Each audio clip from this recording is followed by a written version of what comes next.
Selamat pagi Bapak Ibu Saudara yang Tuhan kasihi.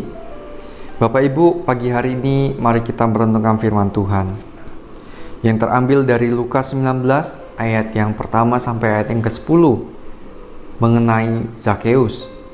Bapak Ibu, setiap hari kita menjalani kehidupan kita, rutinitas dan juga banyak tanggung jawab mengisi hari-hari kita, bukan? Hingga kadang-kadang semuanya itu membuat kita menjadi lelah. Bukan hanya fisik, tetapi juga jiwa kita. Maka pagi hari ini sebelum kita menjalani setiap aktivitas itu, firman Tuhan ingin menyapa kita dan memberi kita kesegaran baru, sehingga kita siap menjalani hidup yang penuh makna. Setiap harinya kita bertemu dengan banyak orang. Pertanyaannya, apa saja perasaan yang muncul ketika kita sedang berinteraksi dengan orang lain? Sukacita, kadang amarah, kadang juga kesedihan. Adakah yang lain Bapak Ibu? Seringkali kita hanya berputar di dalam perasaan-perasaan yang muncul tersebut. Apakah yang kurang Bapak Ibu?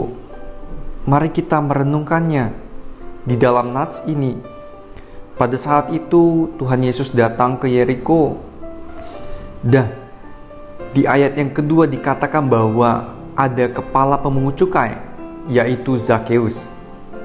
Dikatakan dia adalah seorang yang kaya. Ketika dia mendengar Tuhan Yesus ada di sekitarnya, ia berlari mendahului banyak orang dan dia memanjat pohon karena tubuhnya pendek.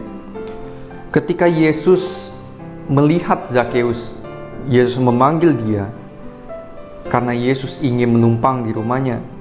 Tetapi orang-orang yang ada di sekitar Tuhan Yesus bersungut-sungut. Zakeus dipandang sebagai orang berdosa.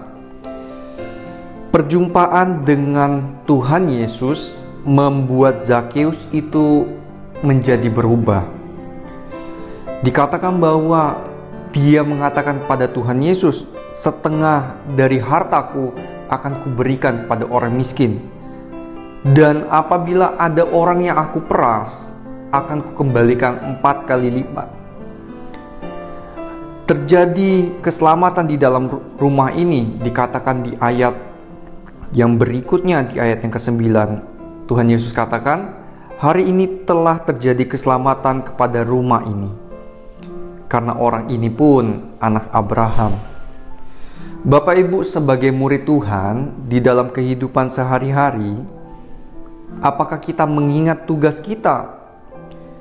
Banyak orang yang kita jumpai, tetapi apakah kita sama dengan orang yang mengatakan kepada Zakeus, kamu orang berdosa?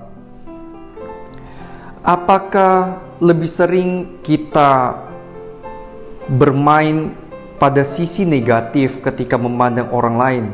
Kita renungkan, mengapa Tuhan Yesus mau bertemu dengan Zakeus?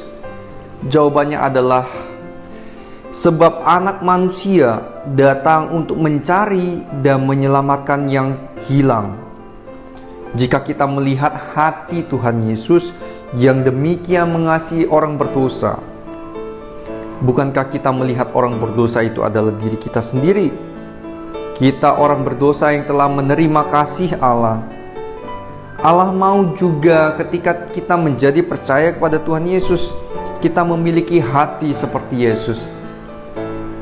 Sudahkah kita memiliki hati seperti hati Tuhan Yesus ketika kita berinteraksi dengan orang lain? Maukah hidup kita menjadi lebih bermakna Bapak Ibu? Ingat selalu pada Kristus yang telah memberi kita hati yang baru itu. Mari jadikan setiap kehadiran kita itu menjadi sarana Kristus masuk dalam hati orang lain melalui rangkulan kasih kita. Demikian Bapak Ibu perenungan kita pada pagi hari ini. Kiranya kita menjalani aktivitas hari ini, berjumpa dengan banyak orang, kita memiliki hati seperti hati Yesus yang ingin mengasihi mereka. Tuhan Yesus memberkati kita. Shalom.